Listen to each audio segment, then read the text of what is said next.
আসসালামু আলাইকুম। তো আজকে এসে পড়েছি আমি স্কিল কম্পিটিশন রিট পলিটেকনিকে ২০২৪ সালের ২৫শে নভেম্বরের যে প্রোগ্রামটি সেটিতে। তো আপনারা দেখতে পাচ্ছেন রিট পলিটেকনিকের বিভিন্ন ডিপার্টমেন্টের যে স্টুডেন্টরা রয়েছে তারা তাদের ডিপার্টমেন্ট ওয়াইজ কিন্তু বিভিন্ন প্রজেক্ট তৈরি করেছে।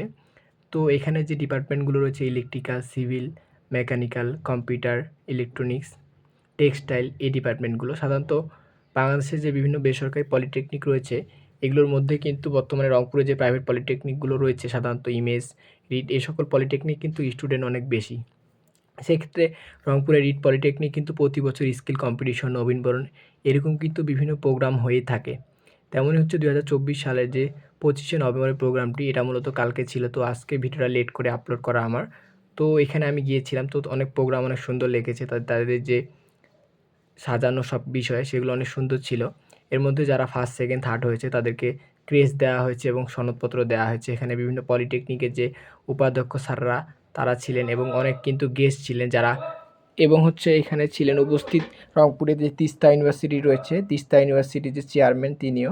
তো মোটামুটি প্রোগ্রামটি অনেক সুন্দর ছিল।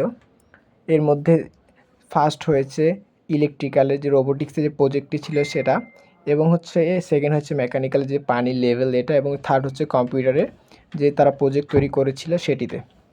তো মোটামুটি তাদের প্রজেক্টগুলো অনেক সুন্দর ছিল। তো আমি প্রজেক্টগুলো কিন্তু ঘুরে ঘুরে দেখতেছিলাম।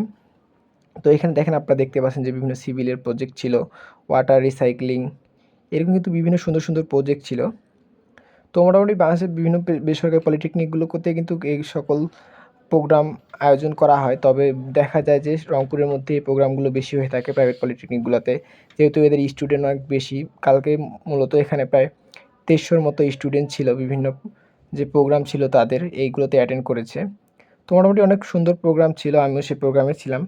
তো ভাবলাম যেহেতু প্রোগ্রামে ছিলাম তো কী কী প্রজেক্ট ছিল সেগুলো আপনাদের একটু দেখাই।